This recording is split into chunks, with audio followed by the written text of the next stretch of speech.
ಅಂತೂ ನಿಮ್ಮೆಲ್ಲರ ಬಯಕೆ ಅಂತೆ ಎಕ್ಸೈಸ್ ಸಬ್ ಇನ್ಸ್ಪೆಕ್ಟರ್ ನೇಮಕಾತಿ ಅಂದ್ರೆ ESI ಅಬಕಾರಿ ಇಲಾಖೆ ನೇಮಕಾತಿಗಳನ್ನ ಕೆಎಗೆ ಕೊಡಲಾಗಿದೆ ಅಧಿಕೃತವಾಗಿ. ಸೊ ನೋಡಿ, ಇನ್ನೇನು ಕೆಎ ಕಡೆಯಿಂದ ನೋಟಿಫಿಕೇಶನ್ ಕೂಡ ಆಗುತ್ತೆ.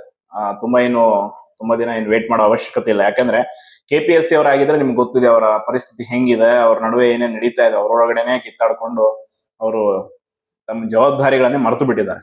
ಬಟ್ ಅದೇ ಕಾರಣಕ್ಕೆ ನಿರಂತರವಾಗಿ ನಾವು KPSC ಅಕ್ರಮಗಳ ವಿರುದ್ಧ ಧ್ವನಿ ಎತ್ತಿದ್ದಕ್ಕಾಗಿ ಈಗ ಏನಲ್ಲಿ ನೇಮಕಾತಿಗಳನ್ನು ಕೊಡಬಾರದು ಅನ್ನುವಂಥದ್ದು ಒಂದು ದೊಡ್ಡ ವಿದ್ಯಾರ್ಥಿ ಸಂಘಟನೆಗಳು ಮತ್ತು ಎಲ್ಲ ವಿದ್ಯಾರ್ಥಿ ಸಮೂಹದ ಕೂಗಿತ್ತು.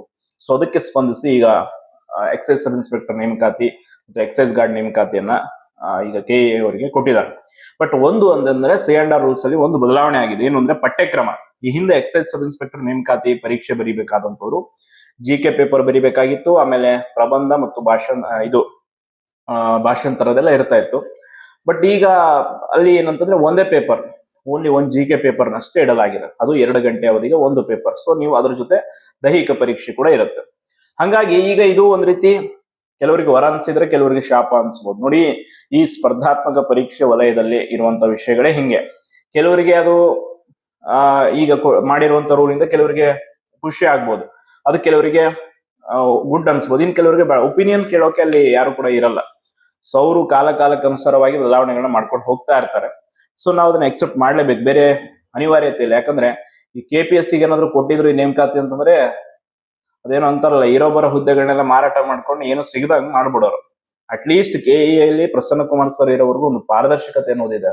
ಮೊನ್ನೆ ಅಷ್ಟೇ ನೀವು ನೋಡಿದ್ರ ಪ್ರಶ್ನೆ ಪತ್ರಿಕೆಯ ಸೆಕ್ಯೂರಿಟಿ ಬಗ್ಗೆ ಪ್ರತಿಯೊಂದು ಇಂಚಿಂಚು ಮಾಹಿತಿಯನ್ನು ಕೂಡ ಸೋಷಿಯಲ್ ಮೀಡಿಯಾಗಳಲ್ಲಿ ಹಂಚ್ಕೊಳ್ತಾರೆ. ಅಂಡ್ ಪ್ರತಿಯೊಂದು ಕೂಡ ಪಾರದರ್ಶಕವಾಗಿ ನಡೀತಾ ಇದೆ. ಸೊ ಹಂಗಾಗಿ ಈಗ ಏನಾದ್ರೂ ನಾವು ನಿಯತ್ತಾಗಿ ಓದ್ತಾ ಇದೀವಿ ಸರ್, ನಮ್ಗೆ ಒಂದು ಹುದ್ದೆ ಪಡಿಲೇಬೇಕು ಅನ್ನುವಂಥದ್ದು ಅಪೇಕ್ಷೆ ಇದೆ ಅಂದ್ರೆ ದಯವಿಟ್ಟು KE ನಡೆಸುವಂತ ಎಲ್ಲ ನೇಮಕಾತಿಗಳಿಗೆ ಸರಿಯಾದ ರೀತಿಯಲ್ಲಿ ಪ್ರಿಪರೇಷನ್ ಮಾಡಿ. ಸುಮ್ಮನೆ ಪ್ರಿಪರೇಷನ್ ಮಾಡದೆ ಅವಕಾಶಗಳನ್ನ ಕಳ್ಕೋಬೇಡಿ.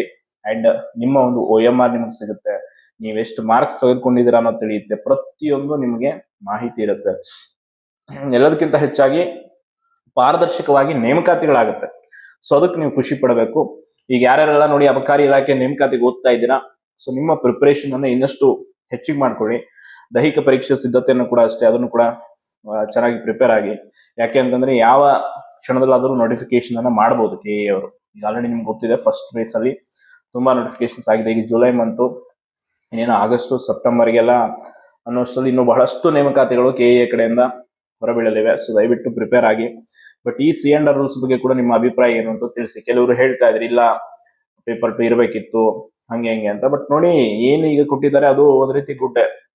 GK ಪೇಪರ್ ಇದೆ, ಸೊ ಪ್ರಿಪರೇಷನ್ ಮಾಡಿ, ಒಳ್ಳೆ ಅವಕಾಶ ಇದೆ, ಕಾಂಪಿಟೇಷನ್ ಕೂಡ ಹೈ ಇದೆ. ಬಟ್ ಏಜ್ ರಿಲ್ಯಾಕ್ಸೇಷನ್ ವಿಷಯದ ಬಗ್ಗೆ ಕೂಡ ಕೇಳ್ತಾ ಇದ್ರಿ.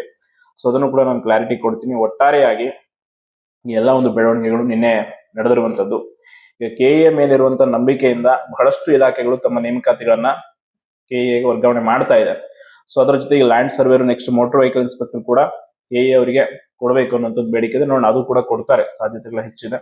ಅದು ಕೊಟ್ಟರು ಅಂತಂದ್ರೆ ಪಾರದರ್ಶಕವಾಗಿ ಆಗುತ್ತೆ. ಯಾಕಂದ್ರೆ ಮೋಟರ್ ವೆಹಿಕಲ್ ಇನ್ಸ್ಪೆಕ್ಟರ್ ಅಲ್ಲಿ ಅಕ್ರಮದ ವಾಸನೆ ಬಂದಿದ್ದಕ್ಕೆ, ಅಲ್ಲಿ ಅವ್ರವ್ರ ನಡುವೆ ಆಂತರಿಕ ಭಿನ್ನಾಭಿಪ್ರಾಯಗಳು ಉಂಟಾಗಿದ್ದಕ್ಕೆ ಅದನ್ನ ರಿನೋಟಿಫಿಕೇಶನ್ ಮಾಡಿಸಿದ್ರು ಅನ್ನುವಂಥದ್ದು ಒಂದು ಮಾಹಿತಿ ಇರುವಂತದ್ದು.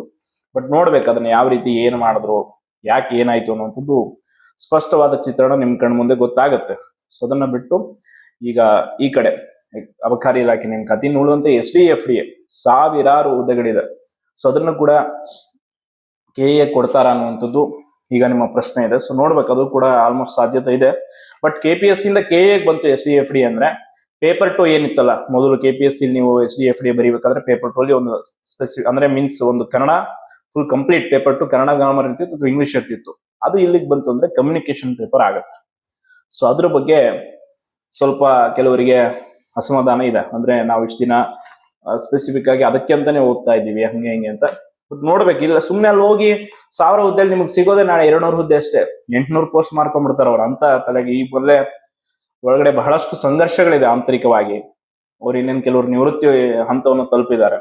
ಅವ್ರು ಎಷ್ಟು ಸಿಗುತ್ತೋ ಅಷ್ಟು ಬಾಚ್ಕೊಂಡು ಹೋಗೋಣ ಅನ್ನೋ ಒಂದು ಪರಿಸ್ಥಿತಿಯಲ್ಲಿ ಅವರಿಗೆ ಇದ್ದಾರೆ ಕೊನೆಯಲ್ಲಿ. ಸೊ ಅದಕ್ಕೆ ನೋಡಿ, ದಯವಿಟ್ಟು ಆಲ್ಮೋಸ್ಟ್ KE ಕೊಡೋದು ಒಳ್ಳೇದೇ. ನಾವೇನು ಅದನ್ನ ಯಾರು ವಿರೋಧ ಮಾಡೋಕ್ಕಾಗಲ್ಲ. ಯಾಕಂದ್ರೆ ಪಾಪ ಅವರು ನೇಮಕಾತಿ ವಿಷಯದಲ್ಲಿ ಪಾರದರ್ಶಕವಾಗಿದ್ದಾರೆ. ವಿತಿನ್ 1 ಡೇ ಕೀ ಆನ್ಸರ್ ಬಿಡ್ತಾರೆ, ಸ್ಕೋರ್ ಲಿಸ್ಟ್ ಬಿಡ್ತಾರೆ. ನಿಮ್ಮ ಪ್ರತಿಯೊಂದಕ್ಕೂ ಕೂಡ ಉತ್ತರಗಳಿರುತ್ತೆ KE ಕಡೆಯಿಂದ. ಬಟ್ KPSC ಯಾವುದಕ್ಕೂ ಉತ್ತರ ಇಲ್ಲ. ಒಂದೊಂದು ನೇಮಕಾತಿಯನ್ನ ಪಂಚವಾರ್ಷಿಕ ಯೋಜನೆ ಮಾಡ್ತಾರ ಅವ್ರು. 5 ವರ್ಷಕ್ಕೊಮ್ಮೆ ನಿಮ್ಗೆ ಆರ್ಡರ್ ಕಾಪಿ ಭಾಗ್ಯ. ಸೊ ಅಲ್ಲಿವರೆಗೂ ಕಾಯ್ತೀರಾ? 1 ವರ್ಷದಲ್ಲಿ ಆರಾಮಾಗಿ ರೆಕ್ರೂಟ್ಮೆಂಟ್ ಮುಗಿಸ್ಕೊಂಡು ಆರ್ಡರ್ ಕಾಪಿ ತಗೊಂಡು ಹೋಗುವಂಥದ್ದು ಒಳ್ಳೇದದು.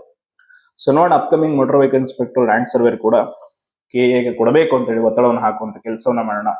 ಅದು ಕೂಡ ಆಗ್ಲಿ. ಒಟ್ಟಾರೆ ನಮ್ಮ ಕಡೆಯಿಂದ ವಿದ್ಯಾರ್ಥಿಗಳಿಗೆ ಏನ್ ಒಳ್ಳೇದಾಗುತ್ತೋ ಅದನ್ನ ತನು ಮನಧನದಿಂದ ಖಂಡಿತವಾಗಿ ಮಾಡ್ತೀನಿ. ಸೊ ದಯವಿಟ್ಟು ಯಾರು ಕೂಡ ನಿರಾಶರಾಗಬೇಡಿ. ಆಶಾಭಾವನೆಯೊಂದಿಗೆ ಪ್ರಿಪರೇಷನ್ ಮಾಡಿ.